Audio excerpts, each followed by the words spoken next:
Brazil के Amazon जंगल में कुछ वैज्ञानिक रिसर्च करने के लिए गए। वहां वे एक डैम पर रिसर्च कर रहे थे कि अचानक उनका ध्यान पानी में बने एक बुलबुले पर गया। जब उसका टेस्ट किया गया तो उनके होश उड़ गए, क्योंकि यह कोई आम बुलबुला नहीं था, बल्कि ऐसी चीज थी जो धरती के लिए सबसे बड़ा खतरा थी। और यह सिर्फ अमेज़न जंगल के उस पानी में ही नहीं थी, बल्कि दुनिया के हर देश में देखने को मिलने वाली थी। आखिर क्या था उस बुलबुले के अंदर, यह तो वीडियो के अंदर ही पता चलेगा, तो बने रहिए अंत तक। आपकी स्क्रीन पर चल रही तस्वीर में आज जो लैंड सूखी और बंजर पड़ी है, आज से कुछ सालों पहले यहाँ ऐसा मंजर नहीं था, बल्कि यह एक हरा भरा पानी से लहराता हुआ इलाका था। यहाँ कभी एक नदी बहती थी जिसे चीन की बैकबोन कहा जाता था, मगर आज यहाँ पर दूर दूर तक कुछ है ही नहीं। जी हाँ, सही समझे, हम बात कर रहे हैं चीन की यांगसी रिवर की, जिसकी गवाही चीन के पुराने से पुराना इतिहास भी देता है। मगर सवाल ये है कि आखिर चीन की ये हिस्टोरिकल रिवर कैसे सूख गई। और बात केवल चीन की नहीं, बल्कि लगभग पूरी दुनिया में नदियों के साथ कुछ ऐसा ही देखने को मिल रहा है। यही नहीं, इनफैक्ट यह सिचुएशन इंडिया में भी देखने को मिली है। हजारों सालों से बहती चली आ रही गंगा नदी आज कई जगहों से सूख गई है। इसका वाटर फ्लो भी बहुत कम हो गया है। न केवल गंगा, बल्कि बड़ी बड़ी रिवर्स में पानी का फ्लो पहले के मुकाबले बहुत कम हो गया है। ये कहना गलत नहीं होगा कि भारत और चीन नहीं, बल्कि दुनिया भर की सभी रिवर सिस्टम के साथ बड़ी ही अजीबोगरीब घटना हो रही है। सभी नदियों का पानी कम हो रहा है, कभी ना सूखने वाली नदियां सूख रही हैं। और अगर यही हाल रहा तो वह दिन दूर नहीं जब ये बड़ी और पवित्र नदियां सूख जाएंगी। मगर ऐसा क्यों हो रहा है, आप जानकर हैरान रह जाएंगे। इसके पीछे भारत के मंदिर कही जाने वाली डैम का नाम जुड़ा है। जी हाँ, एक टाइम था जब जवाहरलाल नेहरू ने डैम्स को टेम्पल कहा था, मगर आज यही डैम्स हमारी नदियों के लिए सबसे बड़ा खतरा बन गए हैं। डैम सिस्टम की वजह से ही आज ये बात कही जा रही है कि दुनिया का रिवर सिस्टम एक्सटिंक्ट होता दिखाई दे रहा है। मगर कैसे?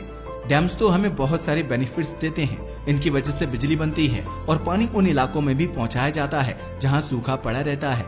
इनकी वजह से ही बहुत ड्राई एरिया में भी एग्रीकल्चर पॉसिबल हो पाया है। मगर वो कहते हैं ना कि हर चीज के दो पहलू होते हैं। डैम्स के भी फायदे और नुकसान दोनों हैं। मगर इसके नुकसान वाली साइड को हाल ही में जो हाईलाइट किया गया है, उसे देखकर इसके फायदे ना के बराबर नजर आ रहे हैं। बल्कि इन बेनिफिट्स को तो दूसरे सिस्टम्स के जरिए रिप्लेस भी किया जा सकता है। आप सोच रहे होंगे कि डैम्स के बारे में मैं ऐसा क्यों बोल रहा हूँ। वीडियो को एंड तक देखना, आपको खुद समझ आ जाएगा कि आखिरकार ये डैम्स आज हमारी रिवर्स के लिए डेंजर क्यों क्रिएट कर रहे हैं। पानी, जिसे अर्थ पर रहने वाले हर लिविंग ऑर्गेनिजम्स की एसेंशियल नीड माना जाता है, ये हमारे लिए बिल्कुल वैसा ही है जैसा नसों में दौड़ता खून। अब जरा सोचिए, अगर नस काट दी जाएगी तो खून का फ्लो आगे कैसे बढ़ेगा। कुछ ऐसा ही हमारी रिवर सिस्टम के साथ भी हो रहा है। सूखे इलाकों तक पानी पहुंचाने के लिए बढ़ती ह्यूमन सिविलाइजेशन की एनर्जी नीड को पूरा करने के लिए रिवर्स पर बड़े बड़े मैसिव स्ट्रक्चर्स बनाए जा रहे हैं। और ये मैसिव स्ट्रक्चर्स हैं डैम्स। आज की मॉडर्न एज में पूरी दुनिया में डैम बनाने की एक अलग ही रेस लगी हुई है। हर कंट्री एक से बढ़कर एक डैम बनाना चाहती है। जैसे कि हाल ही में चीन ने दुनिया का सबसे बड़ा 3 गॉर्जेस डैम बनाया है। मगर ये डैम्स हम ह्यूमंस द्वारा कैलकुलेट किए गए बेनिफिट्स से ज्यादा हमें नुकसान पहुंचा रहे हैं। यकीन नहीं आता तो आप चीन में मौजूद यांगसी रिवर की तस्वीर देख सकते हैं। हजारों सालों से चीन की बैकबोन रही यह रिवर आज सूखने लगी है, जबकि इतिहास में ऐसा कभी नहीं हुआ कि इस नदी का वाटर फ्लो कम हुआ हो या फिर यह सूखने लगी हो। और यही चीज भारत में भी गंगा या फिर अन्य मेजर रिवर्स के साथ हो रही है। चीन की यह रिवर 6300 किलोमीटर लंबी है और अपने रास्ते में आने वाले लाखों लोगों को जीवन देती थी। लोग इसके किनारे खेती करते थे, मछलियां पकड़ते थे। चीन की इकोनॉमी और एग्रीकल्चर के लिए यह रिवर एक ब्लेसिंग थी। बिल्कुल ऐसे ही 2500 किलोमीटर की लंबाई के साथ बहती हुई गंगा रिवर इंडिया के लिए न केवल रिलीजियस फॉर्म से, बल्कि इकोनॉमिक और बेसिक नीड के लिए भी बहुत इंपॉर्टेंट है। क्योंकि गंगा नदी के किनारे बहुत से लोग रहते हैं, जहाँ से वे मछली पकड़कर अपना पेट भरते हैं और इसके पानी से खेती भी करते हैं। केवल इतना ही नहीं, गंगा नदी का पानी पूरी तरह से हेल्दी और पवित्र है। और ऐसा हम एक सनातनी होने के नाते नहीं कह रहे, बल्कि इसका जीता जागता एग्जाम्पल है इसमें पाई जाने वाली डॉल्फिन, जो इस बात का सबूत देती थी। मगर जैसे जैसे इन कंट्रीज ने डेवलपमेंट के नाम पर नदियों के पानी को रोककर डैम बनाना शुरू किया, इन रिवर्स ने अपना नेचुरल रूप खोना शुरू कर दिया है। चीन में 3 गॉर्जेस डैम, इंडिया में फरक्का बैराज और टिहरी जैसे डैम्स बनाए गए हैं। स्टार्टिंग में तो यही का फायदे का सौदा लग रहा था, मगर जैसे जैसे समय बीता और नेचुरल सिस्टम में बदलाव आया तो हमें इनकी रियलिटी समझ आने लगी। इन नदियों के किनारे बसी ये सिविलाइजेशंस जैसे कहीं खोसी गईं। डैम्स ने एनर्जी के फील्ड में इनोवेशन तो ला दिया और सूखे इलाकों में पानी पहुंचाने में भी कामयाब रहे, मगर इससे नदी का बहाव कम हो गया। हजारों सालों से लगातार बहती आ रही ये नदियां अब पीछे ही कहीं गुम हो गई हैं। उनके किनारे अब लोग भी नहीं रहते और मछुआरे भी यहाँ से मछलियां नहीं पकड़ते, क्योंकि मछली पकड़ने के लिए मछली होनी भी तो चाहिए ना। यही नहीं, इनफैक्ट इनकी ताजगी का सबूत देने वाली डॉल्फिन भी धीरे धीरे खत्म होती जा रही है। मगर डैम्स की वजह से आखिरकार नदियां कैसे सूख गईं? कैसे नदियों के किनारे की यह उपजाऊ जमीन आज डेजर्ट बनती जा रही है? आखिर इसके बारे में साइंस का क्या कहना है?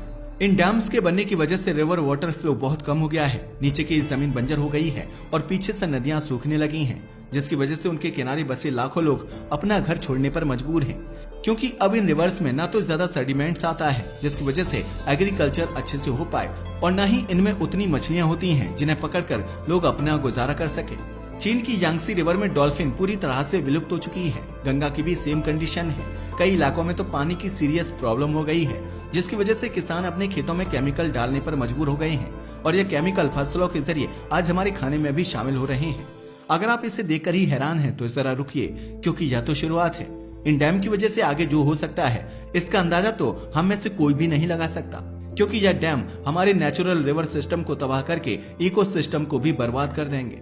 हमें पता है आपके जहन में भी यही सवाल घूम रहा होगा कि डैम आखिर इकोसिस्टम को डिस्ट्रॉय कैसे कर सकते हैं। तो बता दें कि किसी मेजर रिवर पर डैम बनाने के लिए उसकी नेचुरल फ्लो को पूरी तरह से रोक दिया जाता है। अब अगर किसी नदी के फ्लो को रोका जाता है तो उसके साथ पीछे से जो न्यूट्रिएंट्स और सेडिमेंट्स आते हैं वो भी डैम के पीछे ही जमा होने लगते हैं, यानी कि ये न्यूट्रिएंट्स नदी के अगले हिस्से में नहीं पहुंच पाते। और आपको तो पता ही होगा कि ये सेडिमेंट्स नेचुरली बहुत फर्टाइल होते हैं। जैसे जैसे नदी का पानी बहता है उसके साथ ही ये सेडिमेंट्स भी बहते रहते हैं। अब अगर सेडिमेंट्स आगे नहीं जाएंगे तो जाहिर सी बात है कि आगे की जमीन बंजर हो जाएगी और वहां पर होने वाला एग्रीकल्चर पूरी तरह से तहस नहस हो जाएगा।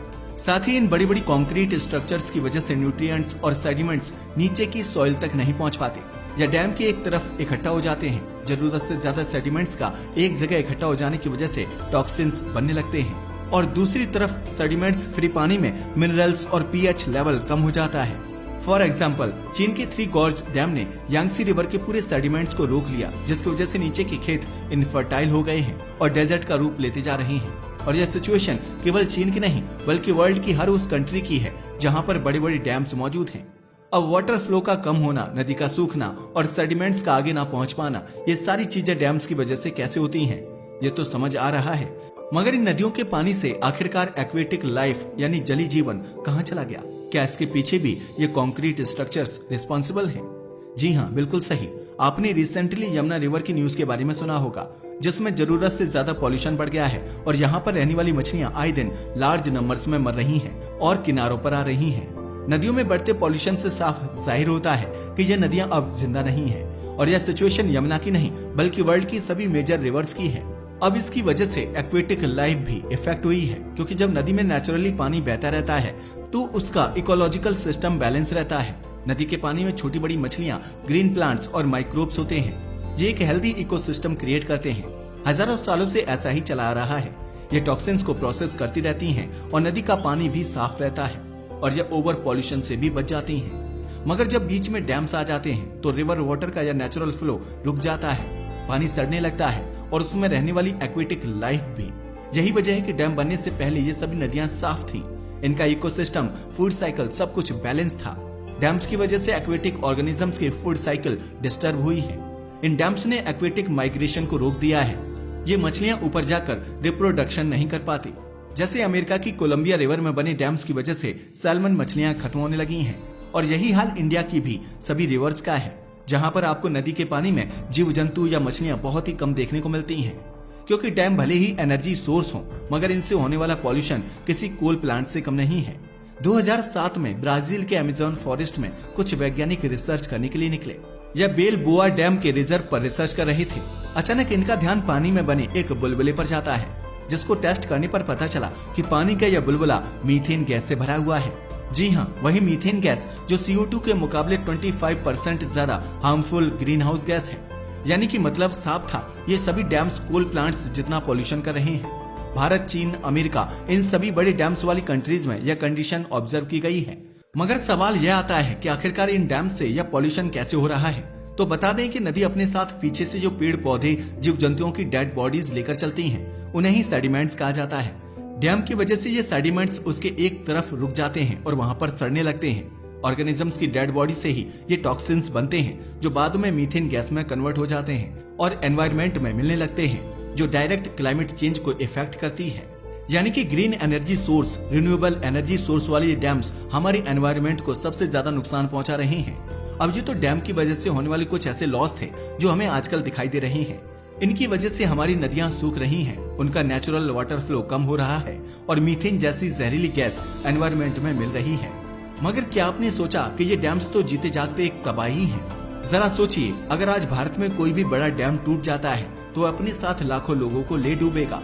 एक हंसता खेलता शहर तबाह हो जाएगा, जैसा कि चीन में हुआ था साल 1975 में। चीन का बानचियाओ डैम हैवी रेनफॉल की वजह से टूट गया था, जिसकी वजह से 2,30,000 लोगों की जान गई थी।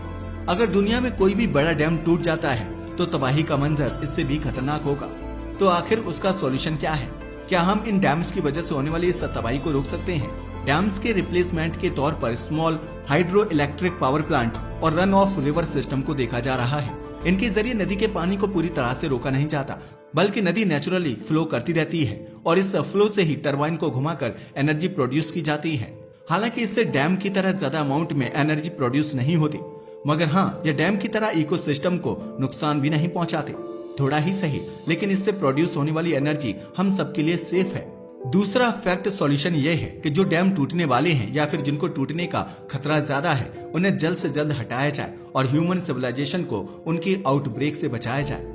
वैसे आपको क्या लगता है, क्या hydro electric power plant dams के मुकाबले वाकई सेफ है? हमें अपनी राय कमेंट करके जरूर बताइएगा।